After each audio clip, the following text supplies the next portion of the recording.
नमस्कार, स्वागत है आप सभी का A1 टीवी में। मैं हूं आपके साथ उमंग माथुर और आप देख रहे हैं A1 उत्तर प्रदेश। बुलेटिन की शुरुआत करेंगे, लेकिन आइए पहले नजर डालते हैं इस वक्त की हेडलाइंस पर। देश की नामचीन 119 प्रतिभाएं पद्म पुरस्कार से सम्मानित। राष्ट्रपति ने 10 को पद्म भूषण, 7 को पद्म विभूषण और 102 प्रतिभाओं को पद्मश्री से किया सम्मानित।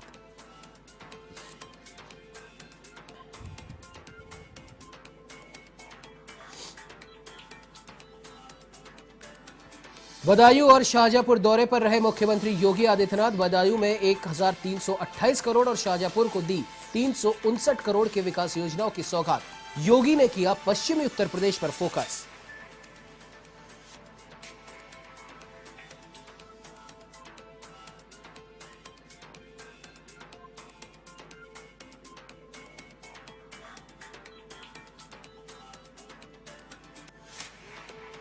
लखीमपुर हिंसा मामले में बड़ा खुलासा। एफएसएल रिपोर्ट से हुआ साफ। केंद्रीय मंत्री अजय मिश्रा के बेटे आशीष की रिवॉल्वर और राइफल से फायरिंग की हुई पुष्टि। दोस्त अंकित दास से हथियारों को किया गया जब्त।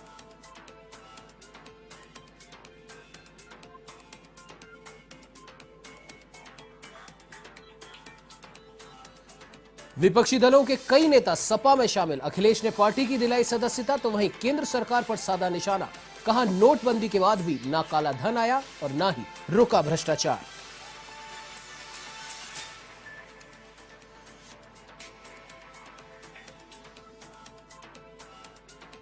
फर्रुखाबाद में प्रेम विवाह से नाराज पिता ने की दामाद की हत्या। पुलिस ने जमीन में दबे शव को निकाला बाहर। युवती के परिजनों की तलाश में जुटी पुलिस।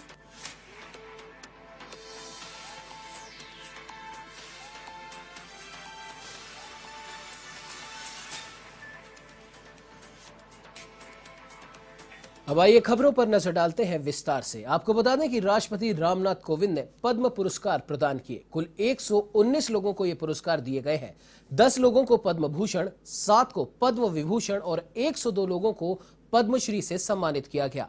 पद्म पुरस्कार पाने वालों में actress Kangana Ranaut, singer Adnan Sami, sports personality PV Sandhu और मेरी कॉम, बिजनेसमैन आनंद महिंद्रा, शास्त्रीय गायक पंडित छन्नूलाल मिश्र शामिल हैं।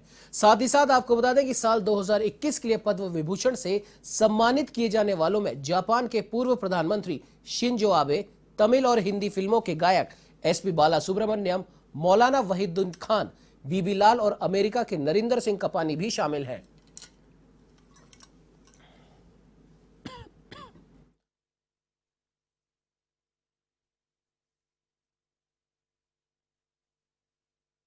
तो वहीं सुषमा स्वराज और पूर्व केंद्रीय मंत्री अरुण जेटली को मरणोपरांत पद्म विभूषण दिया गया। सामाजिक कार्य के लिए लद्दाख के छुलटिम छोंजोर को पद्मश्री प्रदान किया गया। तो वहीं चिकित्सा क्षेत्र में सेवा के लिए एयर मार्शल पद्मा बंदोपाध्याय को राष्ट्रपति ने पद्मश्री से सम्मानित किया। तो वहीं राजस्थान के हिम्मतराम भांबू और श्याम सुंदर पालीवाल को पद्मश्री से सम्मानित किया गया। दोनों को ही पर्यावरण संरक्षण के लिए ये पुरस्कार दिए गए।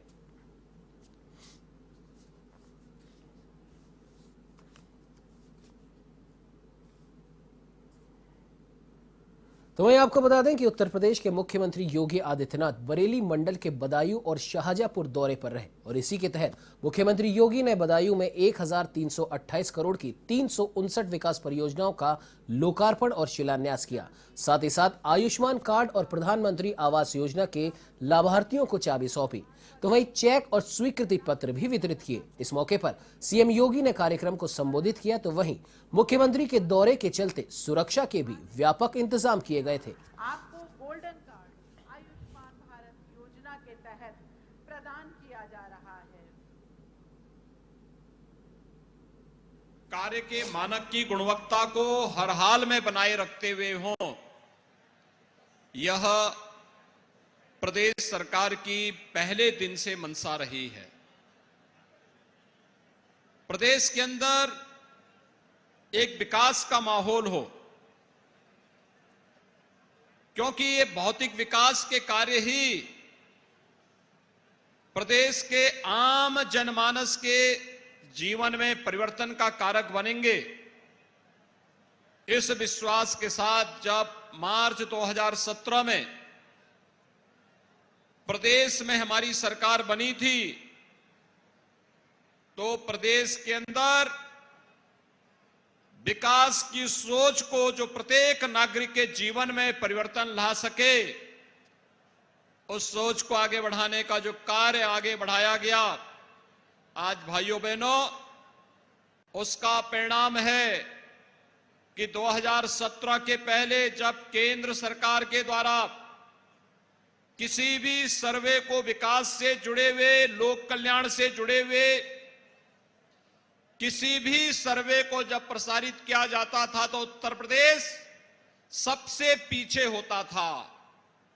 लेकिन आज आप सबके आशीर्वाद और सहयोग से, इन जनप्रतिनिधियों के प्रयास से और प्रशासनिक मशीनरी के द्वारा तीव्र गति से उन कार्यों को आगे बढ़ाने के कारण भारत सरकार का कोई भी सर्वे आता है और उसमें चाहे वह विकास से जुड़े हुए हों, लोक कल्याण से जुड़े हुए हों, उन सभी सर्वे में आज उत्तर प्रदेश नंबर 1 या नंबर 2 पर आता है। यह उत्तर प्रदेश की बदली हुई उस तस्वीर को प्रस्तुत करता है जो देश के सामने जिस उम्मीद के साथ, जिस अपेक्षा के साथ भारत के यशस्वी प्रधानमंत्री मोदी जी ने उत्तर प्रदेश को देश के अग्रणी राज्यों के रूप में खड़ा करने का एक सपना देखा था, वह सपना उत्तर प्रदेश ने 4.5 वर्ष के अंदर पूरा करके दिखाया है। और यही कारण है कि विकास की जिन योजनाओं का हम शिलान्यास करते हैं, उनका लोकार्पण करने के लिए भी हम लोग स्वयं आते हैं, हमारा जनप्रतिनिधि स्वयं आता है। आज यहां पर 1400 करोड़ रुपए की परियोजनाओं का लोकार्पण।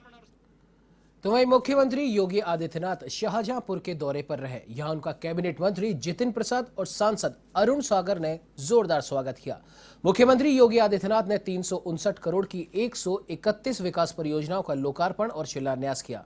तो वहीं प्रधानमंत्री आवास के लाभान्वितों को मकान की चाबी प्रदान की। इस दौरान मुख्यमंत्री योगी आदित्यनाथ ने जनसभा को संबोधित करते हुए कहा कि आपने बदलते हुए भारत और पीएम मोदी के नेतृत्व में एक नए भारत को देखा है।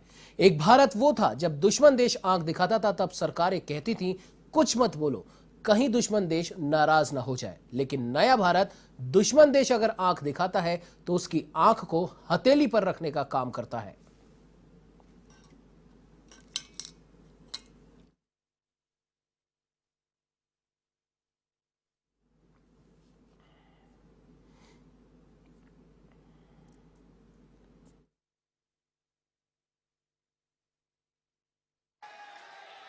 भाइयों बहनों, जब आप नेक नियति से कोई कार्य करते हैं तो ईश्वर भी उसमें सहयोग करता है।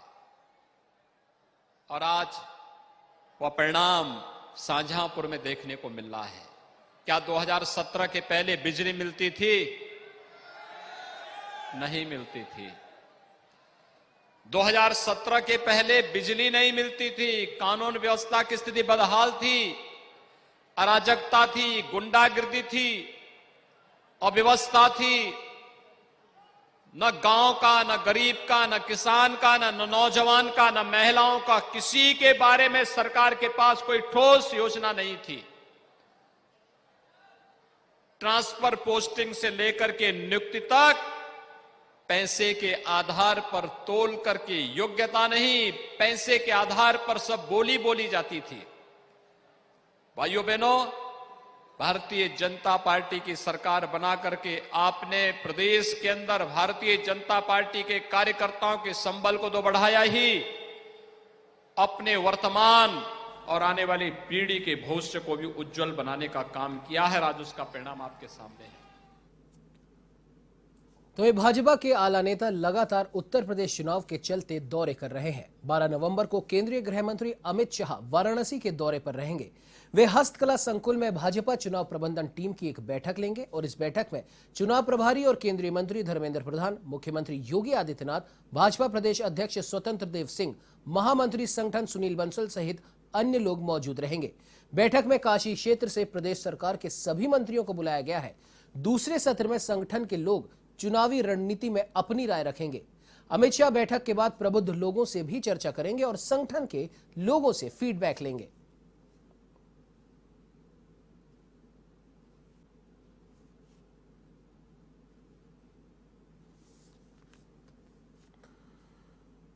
तो मैं आपको बता दें कि लखनऊ में दूसरे दलों के नेता फिर से समाजवादी पार्टी में शामिल हुए। अखिलेश यादव की मौजूदगी में कांग्रेस, बसपा और भाजपा के नेता सपा में शामिल हुए।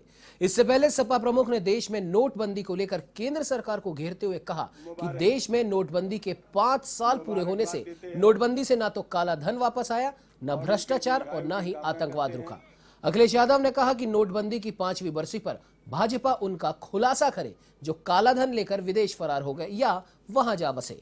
उन्होंने कहा कि नोटबंदी से अर्थव्यवस्था व आय बढ़ने का भाजपाई दावा अगर सच होता तो आयकर संग्रहण बढ़ता, पर बड़ा क्या, काला धन।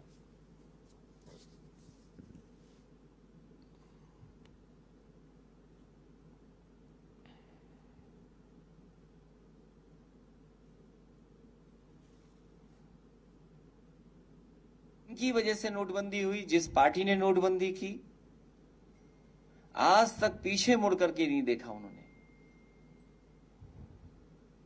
जन्मदिन तो असली भारतीय जनता पार्टी को मनाना चाहिए। नोटबंदी का परिणाम और नोटबंदी के कारण ही उसका जन्म हुआ।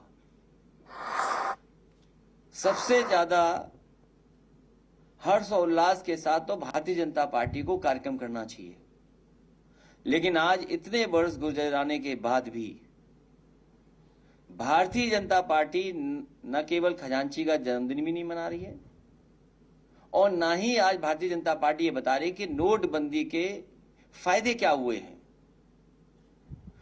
जो मास्टर स्ट्रोक था वो ब्रेन स्ट्रोक की तरह निकला। जो भरोसा दिलाया गया था कि काला धन वापस आएगा, काला धन कौन लेके चला गया, कितनी बड़ी संख्या में भारत से लोग विदेश चले गए, भ्रष्टाचार खत्म हो जाएगा, लेकिन बड़े पैमाने पर भ्रष्टाचार बढ़ा है और उत्तर प्रदेश का भ्रष्टाचार तो सब सीमाओं को तोड़ चुका है। तो वही बसपा सुप्रीमो मायावती ने ऐलान किया है कि हम उत्तर प्रदेश विधानसभा चुनाव 2022 के लिए किसी भी दल के साथ चुनावी समझौता नहीं करेंगे और अकेले ही चुनाव लड़ेंगे। उन्होंने कहा कि हम जनता से गठबंधन करेंगे और प्रदेश में सरकार बनाएंगे। उन्होंने कहा कि चुनाव आते देख भाजपा ताबड़तोड़ सरकारी योजनाओं का शिलान्यास व लोकार्पण कर रही है।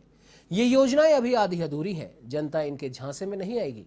उन्होंने कांग्रेस और सपा पर भी निशाना साधते हुए कहा कांग्रेस भी भाजपा की ही राह पर है, इसीलिए लगातार लोक लुभावन घोषणाएं कर रही हैं। मायावती ने उत्तर प्रदेश के मुख्यमंत्री योगी आदित्यनाथ पर भी निशाना साधा और कहा कि उत्तर प्रदेश के मुख्यमंत्री की तरह मेरा भी परिवार नहीं है, लेकिन मैं कोई पोशाक धारण कर सन्यासी नहीं बन गई। मेरा परिवार सभी धर्मों के लोग हैं और मैं सभी का ध्यान रखती हूँ। तो पिछले दिनों जिस प्रकार से पूरे देश में हर दिन रिकॉर्ड तोड़ पेट्रोल एवं डीजल आदि की कीमतें बढ़ी हैं और जिस कारण फिर पूरे देश में महंगाई भी काफी ज्यादा बढ़ी है, तो ये सब जनता आसानी से भुलाने वाली नहीं है।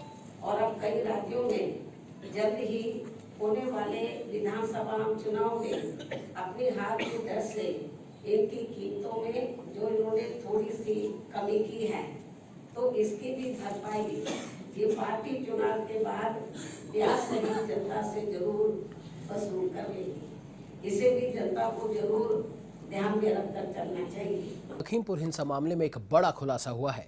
एफएसएल से आई बैलिस्टिक रिपोर्ट में केंद्रीय मंत्री अजय मिश्रा के बेटे आशीष की रिवॉल्वर और राइफल से फायरिंग की पुष्टि हुई है।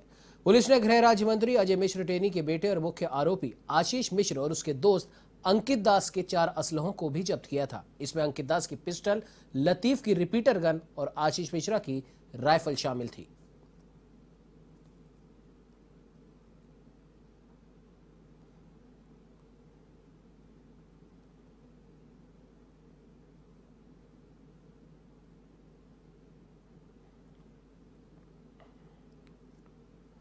तो वहीं लखीमपुर खीरी हिंसा मामले में पत्रकार रमन कश्यप के भाई ने एसीजेएम कोर्ट में याचिका लगाई है। मंत्री अजय मिश्रा और आशीष मिश्रा सहित 14 लोगों को नामजद किया है। इस मामले में 15 नवंबर को सुनवाई होगी। आपको जानकारी के लिए बता दें कि कोर्ट ने पुलिस से 15 नवंबर को रिपोर्ट मांगी है।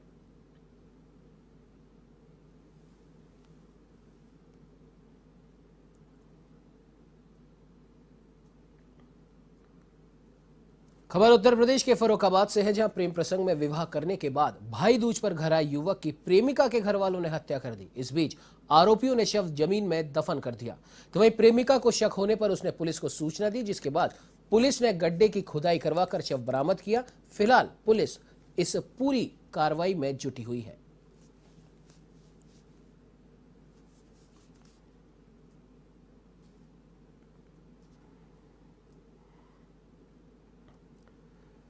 खबर उत्तर प्रदेश के संभल से है, जहां पर कैला देवी इलाके में 2 पक्षों में विवाद हो गया, जिसमें महिला समेत 3 लोग घायल हो गए।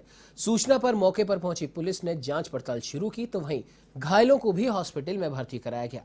बताया जा रहा है कि एक प्लॉट को लेकर 2 पक्षों में विवाद हो गया था और विवाद इतना बढ़ गया कि दोनों पक्षों में लाठी डंडे चले, जिसमें 3 लोग घायल हो गए। फिलहाल पुलिस ने इलाके में अतिरिक्त जाब्ता तैनात कर दिया है।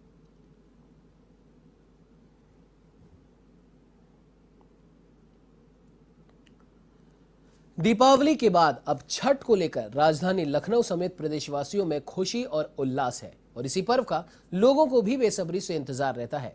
इससे पूर्व से जुड़े लोकगीत भी काफी मशहूर हैं। लोक गायिका मालिनी अवस्थी ने अपने गीतों के माध्यम से प्रदेशवासियों को छठ पर्व की बधाई दी है। इस दौरान मालिनी अवस्थी से इस पर्व के महत्व और मनाने के कारणों को लेकर A1 टीवी संवाददाता अनिकेत तिवारी ने की खास बातचीत। देश और प्रदेश वैश्विक महामारी के दौर से गुजरा है और अब कहीं ना कहीं उत्साह और उल्लास लोगों के दिल और दिमाग में पहुंच चुका है, क्योंकि दिवाली का त्यौहार बीत चुका है और सबसे बड़ा महापर्व जिसे कहा जाता है छठ, वो आने वाला है। छठ पर बात करने के लिए हमारे साथ लोक गायिका मालिनी अवस्थी मौजूद है। मैम, सबसे पहले तो आपको बहुत शुभकामनाएं और हमारे चैनल में बहुत स्वागत है आपका। छठ के पर्व पर हमारे दर्शकों को क्या कुछ कहना चाहेंगे आप? सबसे पहले तो हृदय से बधाई देना चाहूंगी, जैसा कि आपने कहा कि एक बहुत त्रासदी के समय के बाद उल्लास और उत्सव का वातावरण दिख रहा है पिछले 1-1.5 महीने से, और उसका ये चरम कह सकते हैं छठ का महापर्व, जिसमें घर घर से लोग निकल आते हैं। पिछले वर्ष लोगों ने परहेज किया था, नदियों तक नहीं जा रहे थे, घर में ही कर रहे थे, और वो ठीक भी है। मैं तो आज भी कहूँगी कि ईश्वर अपने हृदय में है। जहाँ तक हो सके अभी भी 1 वर्ष का संयम हम सब अपनाएं तो वो कहीं ना कहीं देश के लिए, समाज के लिए, सबके लिए ठीक है। लेकिन चूंकि वैक्सीनेशन की प्रगति जोरों पे है तो लोगों को उससे एक बहुत मुझे लगता है कह सकते हैं कि भरोसा मिला है कि वे अब सेफ है, बाहर निकलना एक अब ठीक है। तीसरी बात ये कहना चाहूँगी, जो पर्व और त्योहार हैं वो हर वर्ष देखिए आते हैं और हर वर्ष हम लोग को नया नया करके चले जाते हैं। नयापन का बात है, इसीलिए भारत बाकी देशों से, विदेशों से अलग है। मैम, देखा गया है जैसे दिवाली का त्यौहार होता है, लोग रोशनी को मनाते हैं, रोशनी की तरह मनाते हैं उसको, वैसे ही छठ का जो पर्व है वो उसमें संगीत की बड़ी महत्वता है। लोग संगीत गाते हैं, लोक गीत गाते हैं, पूरा परिवार साथ इकट्ठा होता है। तो एक पर्व है, हालांकि बिहार में ज़्यादा इसको मनाते थे, लेकिन अब कहीं ना कहीं प्रचलन में आ चुका है, अन्य जगहों पर सब मनाने लगे हैं। तो मैम, लोकगीत का क्या महत्व होता है इस पर्व पर? यदि मैं आपसे कहूँ कि लोकगीत प्राण है छठ महापर्व के, नहाए धोए खाए सब शुरू होता है पहला दिन, उसी दिन से परंपरागत गीत प्रारंभ हो जाता है। कैली बरतिया तोहार ए हो छठी मैया, कैली बरतिया तोहार ए हो छठी मैया। मैम, बहुत बहुत धन्यवाद हमसे बात करने के लिए। तो ये थी लोक गायिका मालिनी अवस्थी थी, जिनको आपने सुना, जिनके गीतों को आपने सुना और आप हमेशा सुनते रहते हैं। तो मुझे दीजिए इजाज़त। A1 TV Lucknow. तो वहीं छठ महापर्व के मौके पर राजधानी दिल्ली में यमुना नदी के प्रदूषण को लेकर अब राजनीतिक बयानबाजियां तेज हो चली हैं। दिल्ली के मुख्यमंत्री अरविंद केजरीवाल ने उत्तर प्रदेश और हरियाणा की बीजेपी सरकारों को जिम्मेदार ठहराया और इसे लेकर उत्तर प्रदेश के डिप्टी सीएम केशव प्रसाद मौर्य ने केजरीवाल पर हमला बोला और कहा कि केजरीवाल नगर निगम जैसे सीमा क्षेत्र के राज्य के मुख्यमंत्री हैं। अगर दिल्ली के अंदर कोई अव्यवस्था है तो उसके लिए दिल्ली की अरविंद केजरीवाल सरकार ही जिम्मेदार है। छठ पूजा के लिए यहाँ पूर्वांचल छठ पूजा विकास समिति के तत्वाधान में यहाँ कार्यक्रम का आयोजन था, मुझे यहाँ आने का अवसर मिला। मैं अपना सौभाग्य समझता हूँ। छठ पूजा आज बिहार और पूर्वांचल का ही नहीं बल्कि देश और दुनिया का उत्सव बन चुका है। उत्तर प्रदेश सरकार प्रदेश के सभी उन स्थानों पर जहाँ छठ पूजा के आयोजन होते हैं वहाँ सभी आवश्यक प्रबंध किए जाने के निर्देश दिए हैं। और संगम तट चूँकि देश का महत्वपूर्ण तीर्थ स्थल है और यहाँ पर भी सारी व्यवस्थाएं की गई हैं और किसी प्रकार की असुविधा न हो यह निर्देश भी यहाँ पर दिया गया है। तो वहीं छठ का पर्व महाराजगंज में भी बड़े धूमधाम के साथ मनाया जाता है। महाराजगंज जिला बिहार से सटा हुआ होने के चलते यहाँ के लोग भी छठ के पर्व को बड़े ही आस्था के साथ मनाते हैं और साथ ही साथ नेपाल से भी सटा होने के साथ नेपाल के लोग भी इस पर्व को मनाने में कोई कसर नहीं छोड़ते। ऐसे में छठ पर्व को लेकर लगभग सभी तैयारियां पूरी हो चुकी हैं और आपको बता दें कि छठ पूजन के दौरान उपयोग होने वाले फल और सब्जियों से बाजार सज चुके हैं।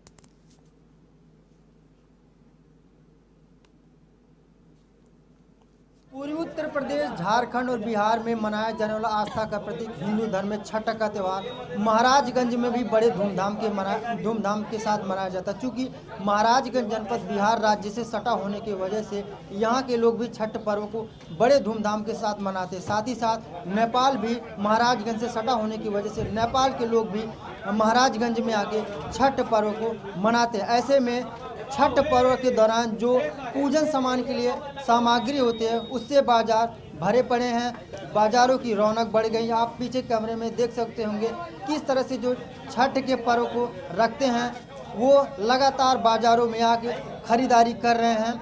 आशा ये जताई जा रही थी कि इस बार कोविड के चूँकि पिछले साल कोविड के चलते लोग छठ का पर्व नहीं मना पाए थे, लोग अपने घरों में ही छठ पर्व मनाए थे, लेकिन इस बार कोरोना काल में लोगों को छूट मिली है। ऐसे में लोग लगातार भारी संख्या में इस बार छठ का पर्व मनाने में जुटे हुए हैं और बाजार में लोगों की भीड़ बढ़ रही है। लोग लगातार खरीदारी करने में जुटे हुए हैं। अगर बात करें तो छठ घाटों पे भी लगभग तैयारियां पूरी हो चुकी हैं और जो छठ पर्व को रखते हैं उनसे बाजार खचाखच भरा पड़ा है। इस बुलेटिन में फिलहाल इतना ही। देश प्रदेश की तमाम खबरों की जानकारी के लिए आप बने रहिए हमारे साथ और देखते रहिए A1 टीवी। नमस्कार।